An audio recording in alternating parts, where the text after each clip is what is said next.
I finally got around to playing Company of Heroes 2 recently. I was a big fan of the original made by Relic in 2006, but had not gotten around to playing the sequel, originally released in 2013, until the back end of 2020. The Company of Heroes series was an updated, more mainstream version of the Dawn of War style of RTS that Relic first pushed forward in 2004.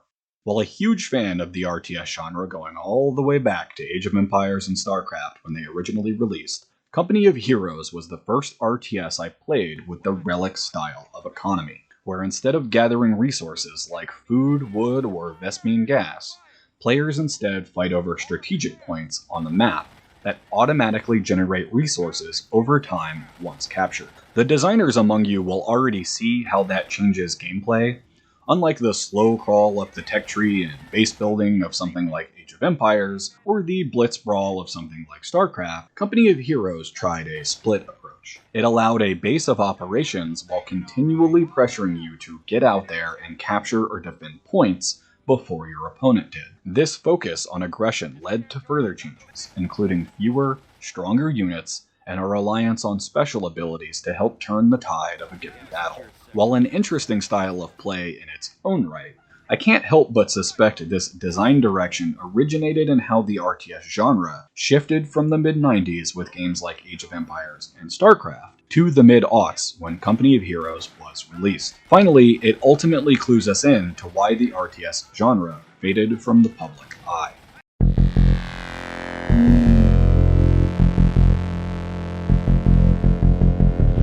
For those who were not alive then, or who weren't deep into PC gaming at the time, RTSs used to be a huge deal, and one of the biggest genres on the planet.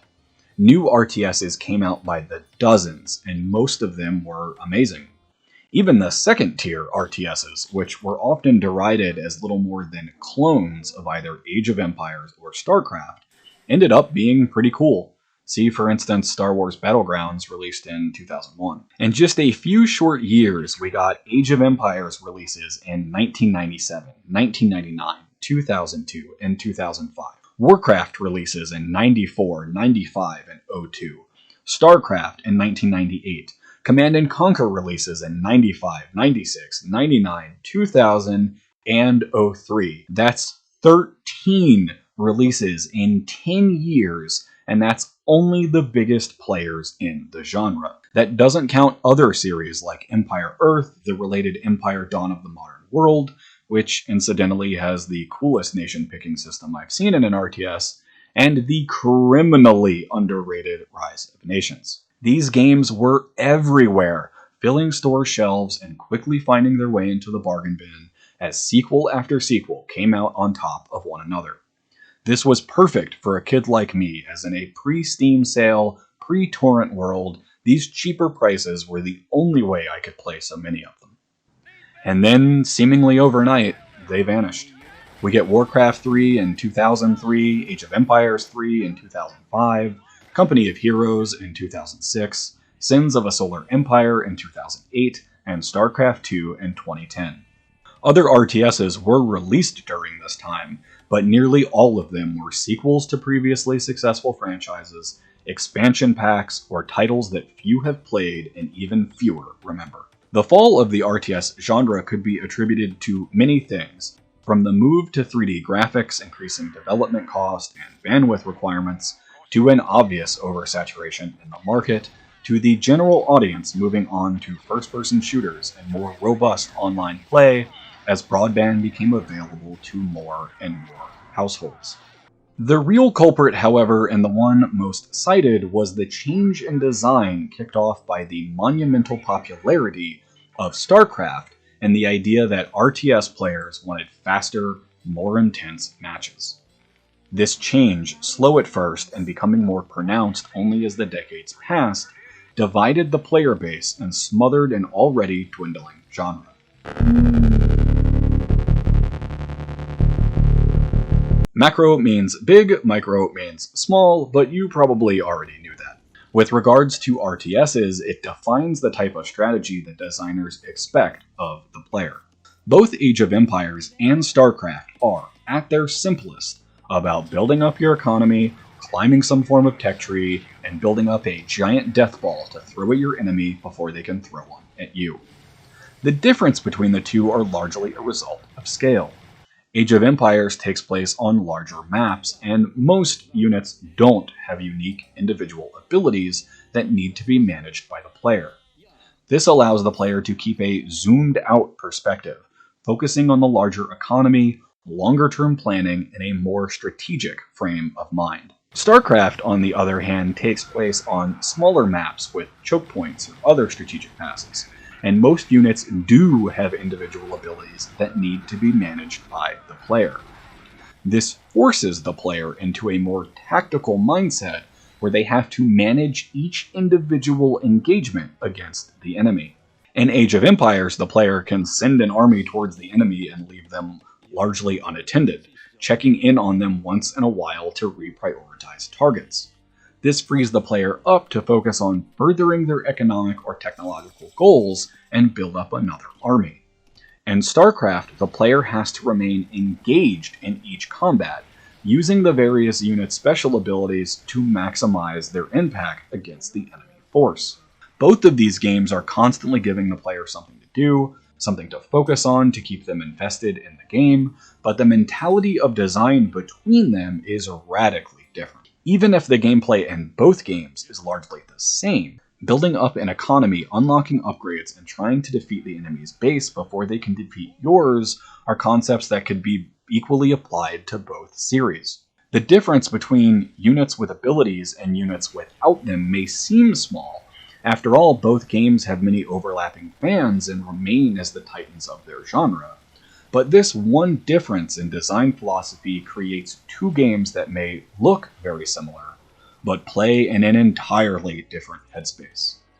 While this difference originally only helped to differentiate these two titles in a crowded market, it would create a shift that would define the entire genre. Age of Empires, specifically Age of Empires 2, was a colossal success at the time. It was the kind of game that everyone had either played themselves or at least knew of. Age of Empires 2 sold 2 million copies in the first 3 months of its release. With the backing of Microsoft, it dominated the industry, and yet it would all be dwarfed by StarCraft within just a few short years. StarCraft started out on a slower burn, taking almost 2 years to reach the same 2 million unit sales figure that Age of Empires 2 had reached in just 3 months. What no one saw coming was South Korea. The game became a surprise hit there, with South Koreans purchasing 300,000 copies in the first year of the game's release. By 2007, 9 years after its release, it had sold over 9.5 million copies, of which roughly 4.5 million were in South Korea alone. The reasons for all this are multitudinal, dealing with the culture and economy of South Korea, as well as the technological rise of internet cafes and LAN parties. But the important thing to remember is how much the game dominated the industry's psyche. While Age of Empires 2 was and is still a beloved game by millions of people, StarCraft dominated the culture of an entire country and basically invented esports as we know them today. So you're a development studio circa the year 2000 and you want to make the next great RTS. Which are you going to model the design after? Take cues from a tried and true titan of the industry like Age of Empires 2? Or try and out StarCraft to become the next biggest game in the world? This one game and its success pivoted the entire course of development for the genre for the next decade, and ultimately, unfortunately, killed it. Company of Heroes is a weird series. Building off the work of Relic's earlier Dawn of War series, Company of Heroes mixes its unique strategic point-style economic system with a smaller, almost squad-level focus on the action. Set in World War II, the game doesn't have the fanciful abilities of something like StarCraft, relying on more mundane technologies like, well, grenades. Frag grenades, smoke grenades, rifle grenades, Molotovs. The Company of Heroes series loves itself some grenades. This back and forth gameplay of strategic points, close-in squad combat, and short-range abilities such as grenades necessitates a smaller, more compact, and thus more brutal playing field. It's not uncommon in high-level play for Company of Heroes 2 to see a player with only a half a dozen or so units on the field.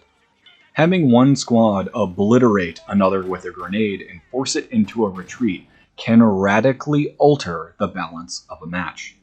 Unlike, say, the Age of Empires series, where entire armies can vanish in the blink of an eye, only to be rebuilt and back on the field in seconds. Pairing two squads against each other directly rarely results in anything other than an exchange of potshots, reinforced by the game's excellent cover system. This necessitates either some kind of flanking maneuver with a second squad, the use of a heavy weapon such as a tank or artillery, or the application of a special ability like grenades. All of these actions require additional input from the player. Nothing happens until the player makes it happen. In Age of Empires, one can fling an army at another army and trust that either their superior numbers, better equipment, or better unit composition, such as having infantry backed by archers, will be enough to win the day. This simply isn't true in something like Company of Heroes, where units will simply bounce off one another or grind into a stalemate until the player takes an active role. Not only does this stalemate require additional action from the player, but the action itself needs to be strong enough to turn the tide of battle. In Company of Heroes 2, a rifleman might manage to pick off another rifleman after a few shots, but a single grenade can eliminate several soldiers in a squad, even force that squad into retreat. This is why special abilities in these games rarely, if ever, trigger automatically. The designers want it to be up to the player when to use the ability. They want to give the player that fantasy of making the decision at the decisive moment of being the hero of their own personal battle, to decide the exact moment when that grenade was needed most. This decision, however, creates a fatal flaw in the design. For the grenade to be decisive in its employment, it has to be quite powerful. A weak ability simply wouldn't be enough to turn the tide in a battle. It wouldn't be worth it to the player's time or attention to manage such an ability unless it could affect the outcome of the engagement. But if the ability is powerful enough to affect the outcome of the battle becomes about that ability. The battle no longer revolves around unit composition, or which player has the better economy or strategic insight. It becomes which player can position their troops and throw their grenades the fastest. The player that can better focus on the micromanagement of these squads, their positioning, and the cooldown of their various abilities, grenade or otherwise, will win the match more often than not, even if their opponent had a better strategic plan because of how powerful those abilities are. In a micro-level RTS, the speed of execution matters more than the larger thought processes behind them. Even with cooldowns limiting how often an ability can be used, the effect is only mitigated, not eliminated, resulting in matches where the fastest click tends to win. This is why actions per minute is one of the most prominently tracked stats in competitive RTS play. If you have a faster handle on the mouse and especially hotkeys, you are put at a distinct advantage over a player that may know the game better or have better plans, but simply can't keep up with the speed requirement for inputs. This causes a serious problem within the genre, as slower, less agile players can't keep up with everyone else. Players who preferred a more macro-style RTS of building armies and moving them across the map or building up their base will get absolutely smoked by players who know the hotkeys and can fire off those special abilities faster. This design decision, while seemingly innocuous, creates a fundamental divide in the player base. It splits the genre into two camps that may appear superficially similar, but are actually at odds with one another.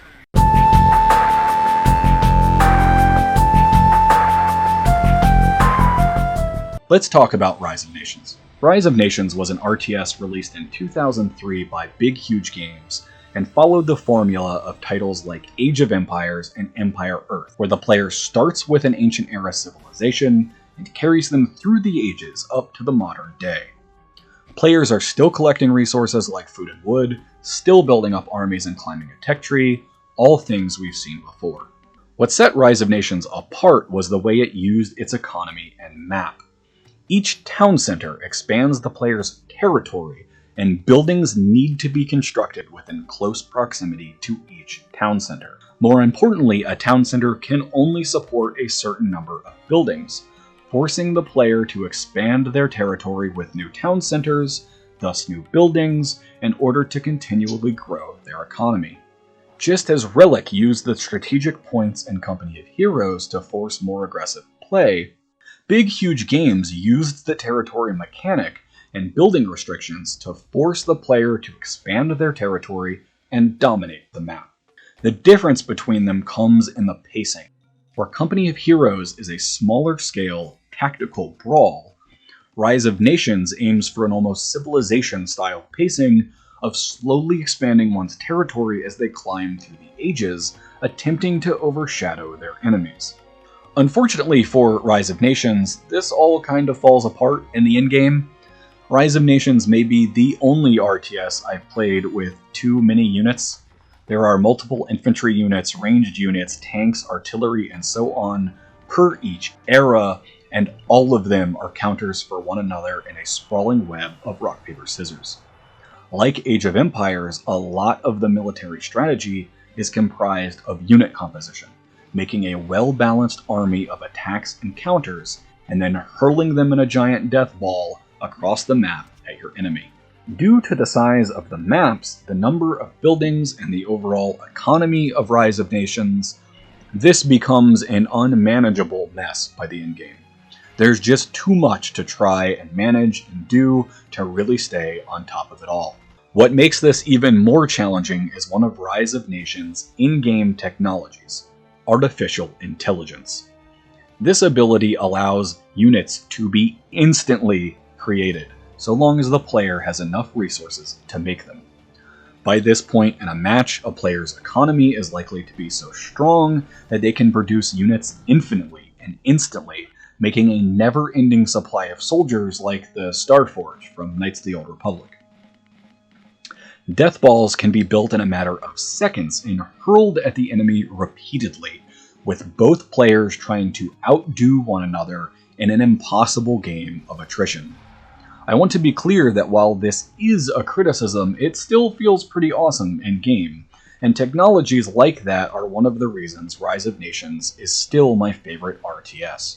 So what does this have to do with grenades and unit abilities, seeing as Rise of Nations doesn't have any? Well, for one, it shows that even the slower macro RTSs can cause a problem where there's simply too much to manage, too much for a player to do moment to moment, and the game once again devolves into who can click the fastest.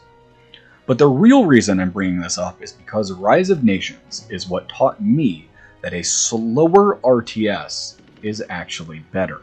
Following the smashing success of StarCraft, the genre pivoted to smaller, faster play.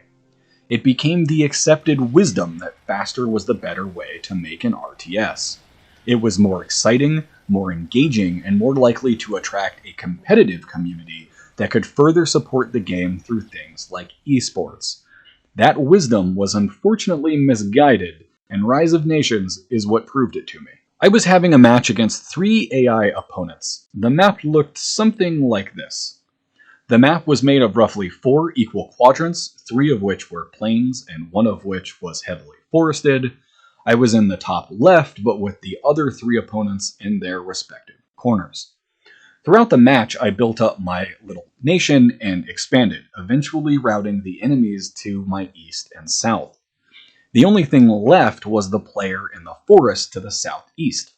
The forest proved a big obstacle as it provided the opponent with choke points to easily defend their territory. The northern side of the forest was relatively open, allowing my armies to cross the border in a massive invasion, but this is where the bulk of the opponent's army was positioned.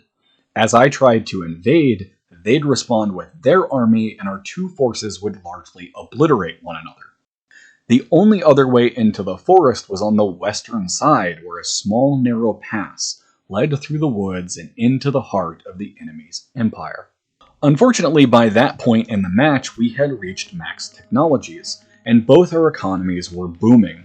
I would raise an instant death ball army using artificial intelligence, throw it at the enemy through the northern flank, and watch as their army repulsed the invasion. Both armies would be wiped out, I'd make another ball of death, and by the time the army reached the enemy's borders, they had rebuilt their own defense force. We were stuck in a stalemate. I had the superior economy and more troops, but they had a better, more defensible position. The military solution was immediately obvious. I needed a second force that could flank the enemy. I'd use my main army to draw the opponent's army north, and while they were distracted, sneak a second force through the western pass and hit the enemy in their underbelly while they were vulnerable. There was just one problem. The game was moving too fast for me to implement this plan. Remember that at this point our economies are both surging. I have to click a bunch of times to make new armies, select that army and throw it at my enemy, all while trying to stay on top of my economy, defend against counterattacks, and mopping up any lingering technologies or upgrades that hadn't been researched. Trying to do all of that, make a second army, position that army for the flanking attack, and keep up pressure on the enemy was way too much. I knew what I needed to do in order to win, but wasn't physically capable of executing that plan. I couldn't click fast enough. So I turned the game's speed down. Rise of Nations puts it right in the options, and it can be changed at any time. Now at half speed, I had time to breathe. I can actually see my armies building up, see the opponent positioning theirs for blocking or counterattacks. Suddenly my click speed, my actions per minute didn't matter. All that mattered was my strategy. I built the second army, positioned it outside the forest path, sent in my main army from the north, and then flanked the enemy once they were distracted. The opponent crumbled almost instantly, and the match was over. The whole thing felt amazing. Sure, the armies took longer to crawl across the map, things took longer to research or build, but that was fine. There was so much going on, so much to do, I rarely had any time to just sit around. Instead of making the game slow or boring, turning the game's speed down allowed the game to be manageable. Instead of frantically clicking on things like I was a worker falling behind in an assembly line, I was able to sit back and think like a leader, like the supreme commander the game wanted me to be.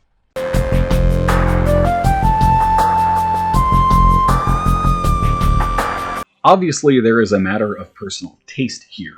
I love all RTSs, both the fast micro style and the slower macro style. While I do prefer one over the other, there's room in the genre for both. We can have slower, almost plodding RTSs that focus on strategy and planning, and we can have fast, close-in style bar brawls that rely on quick thinking and even quicker clicking. It was the industry that disagreed. As online play evolved, as the first-person shooter took over the world, companies and their designers thought the audience wanted fast-paced, thrilling action over the slower experiences of the previous age. RTSs became smaller in scope. Look, for example, at the difference in army sizes between Company of Heroes 1 and 2, and the goal became to design an RTS in which matches rarely lasted more than 20 or 30 minutes. It was decided that if players wanted a slower experience, they would move on to something like Civilization or the Total War series, and the RTS would be the genre for those who wanted a more frenzied pace. This reduction of unit sizes and a focus on abilities would, with the help of the rise of tower defense, lead to the creation of an entirely new genre, the MOBA. MOBAs are not RTSs, even though they were born out of them. Instead of controlling an army or a base, the player controls only a single unit. This unit has its own stats and special abilities, and is part of a team made up of other players and their champions. Each team works to defeat their opponents, destroy the towers that control the field, and ultimately wipe out the enemy's base. A MOBA plays closer to something like a fighting game or a team-based shooter than it does an RTS. Though they share the same mouse-driven interface and overhead perspective, the actual act of playing and strategies involved are radically different. MOBAs, even more than an RTS, require a constant input of clicks or actions, and being able to out-click or out-hotkey an opponent can provide a critical advantage. So now the industry and the RTS genre have a problem. A fatal problem. The industry spent the previous decade catering to faster, twitchier players. Smaller maps, fewer units, a reliance on special abilities like grenades that need to be triggered by the player. And then a new genre comes along that does all of these things, and does them more than any RTS ever could. The RTS genre pushed itself to be leaner, more minimalist, to the point of making itself obsolete. Meanwhile, all those players who like the slow RTS, who wanted the macro experience, had nowhere to go. Those games had all fallen by the wayside, abandoned in search of faster, more competitive titles.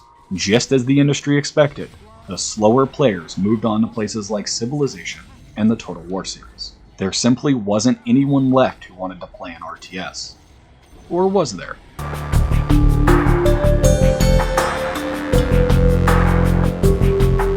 In little more than a decade, RTSs went from king of the castle to a forgotten beggar. From making a half dozen titles each year and boasting millions of copies sold per title, to being completely abandoned in favor of a younger, faster sibling. But as writers can tell you, a genre never truly dies. They boom and bust, recede into the shadows, but they still come back around once in a while. After all, they still make westerns. Over the years, additional RTSs would come out, though never to the same success as their forefathers. We saw the release of StarCraft II, a bevy of remasters of classic titles. Hey, Microsoft, maybe give Rise of Nations the same amazing remaster treatment you gave Age of Empires 2, please?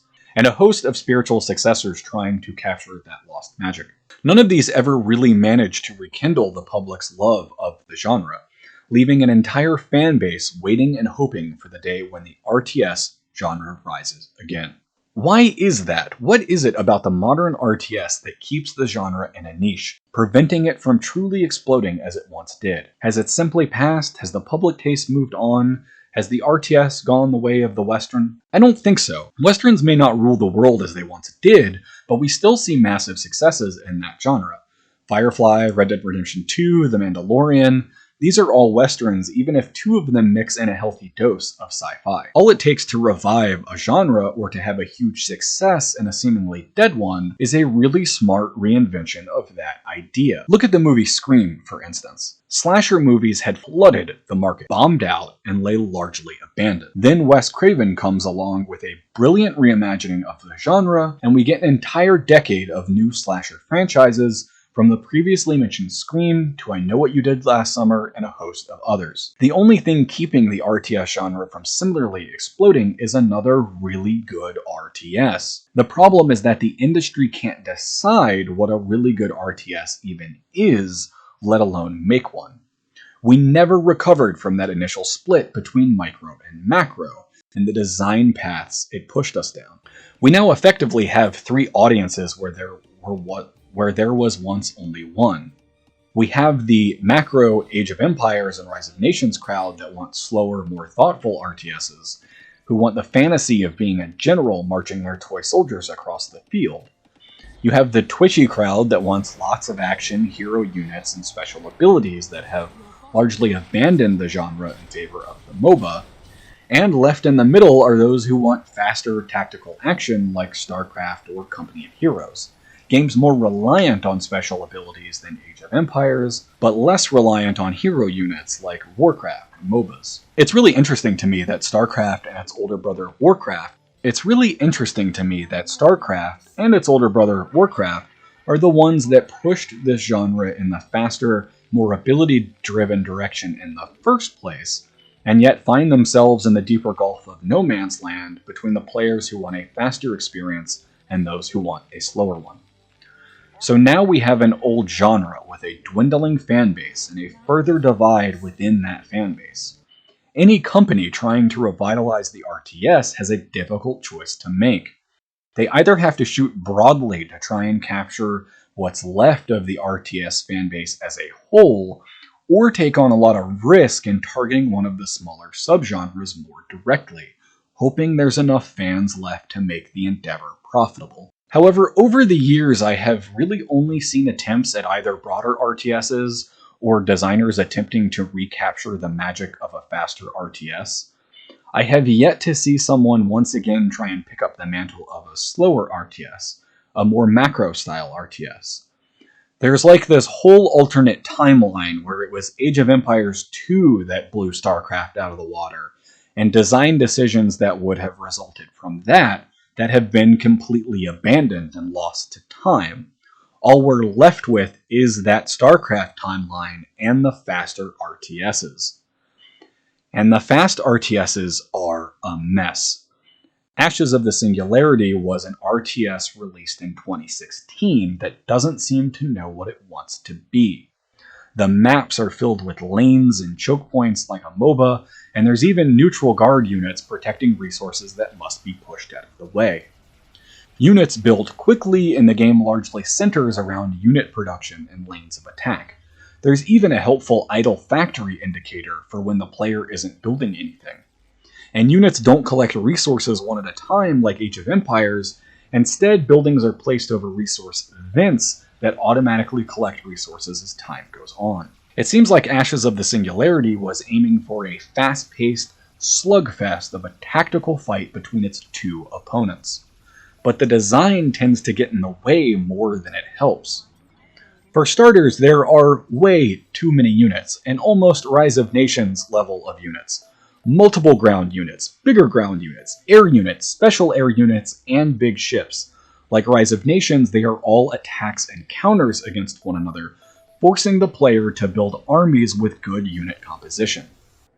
But are all of these units really needed? Rock, Paper, Scissors has gotten by for 1,000,000 years with 3, and that works just fine. If the point is production, if the point is grouping together attackers and counters, do we really need dozens of them? Wouldn't 3 work just fine? Or 5? Surely 9 at the most. And then there are the resources. Ashes of the Singularity has 2 major resources for building units, and 1 minor resource for research.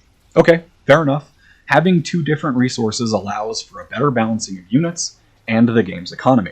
For example, if we had only 1 resource, we would be locked into having units cost varying amounts of that singular resource. Say 100 space bucks or 125 space bucks. Having 2 resources allows us to build units that may be of similar power, but provide a different purpose, like infantry and archers. The infantry can cost 75 of resource A and 25 of resource B, while the archers can cost the opposite. Both cost 100 resources, but the difference adds balance while making the economy more robust. It gives the player options without getting in their way. But in Ashes of the Singularity, both of these resources are extracted through the same process.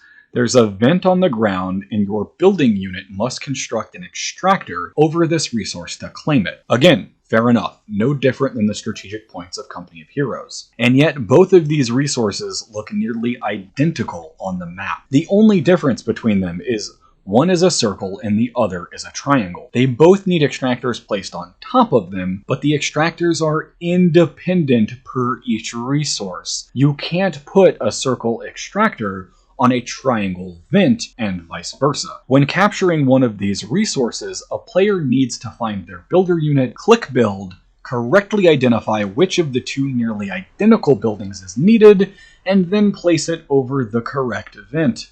Why? Why not just have one extractor, which looks and functions the exact same, work on both resources? Why slow the player down with more inputs, with having to think about which one to use?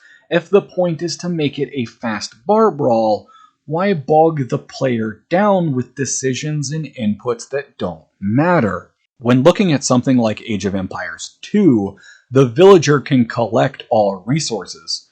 True, you can build different gathering points to speed this process up, but these are used both as a place to house technology upgrades, and Age of Empires 2 is a fundamentally slower experience that gives the player time to manage these decisions. Modern RTSs are struggling to find an audience because they have forgotten what that audience even wants. Designers are looking at almost 30 years worth of RTS design and trying to repackage what worked throughout those decades into something that can rekindle a lost audience. What results is a Frankenstein-style mashup of ideas from macro and micro RTSs alike, leaving a product that fully satisfies no one. Those earlier games, like Age of Empires, StarCraft, and even Rise of Nations, didn't succeed because they included a greatest hits of features from RTS's past. They succeeded because they had a vision of what they wanted to be and the experience they wanted the player to have.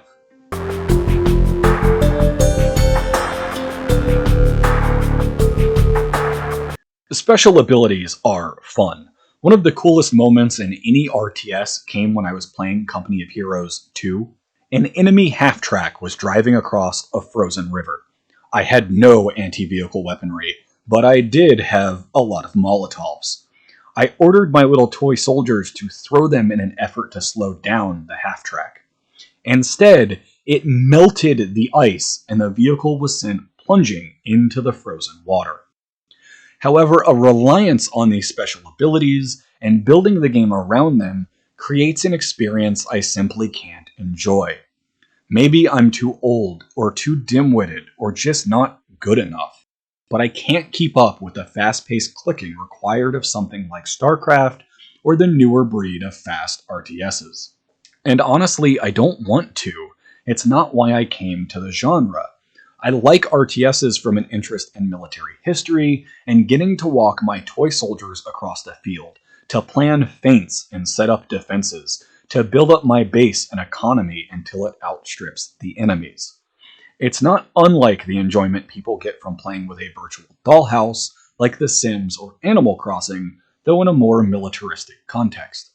Players like me aren't waiting for the next fast RTS, we're waiting for the return of the slow one, of the macro, of a game in which our strategy and our thought processes matters more than how well we know the hotkeys or how quickly we can click our orders into existence. This is why RTSs have fallen out of favor, not because the public lost interest in the genre or because MOBAs stole everyone away. The genre died because designers lost track of what players wanted. Those who wanted faster, twitchier games had no reason to get bogged down with the base building or unit construction of faster RTSs. Those of us who just want to play with our virtual toy soldiers in a slower RTS are stuck managing cooldowns and special abilities like grenades. There are no easy answers here. Players still clearly like special abilities and hero units as seen by the success of things like Total Warhammer. The question remains if there are enough of these players left to sustain the genre, or if too many of them have been lost to faster experiences like online play and MOBAs. The thing that is clear, at least to me, is that a massive audience remains unsatisfied, waiting for the day when the slow RTS returns to revitalize the genre. An RTS that focuses more on strategy than special abilities, one in which grenades can't turn the tide of battle. A game in which how fast you can click doesn't matter. What the genre needs isn't a repackaging of past ideas, it needs something new. It needs its own version of Wes Craven's Scream, something that understood the genre and what people liked about it, but which succeeds in reinventing it for a modern era, rather than trying to capture the audience of the past. Thank you for watching. If you would like to support this channel, you can do so over at our Patreon by purchasing my short stories on Kindle and Google Play, or by telling a friend about us. Every bit of support helps the channel grow and be the best it can be. Thank you for watching, and I'll see you in the next video.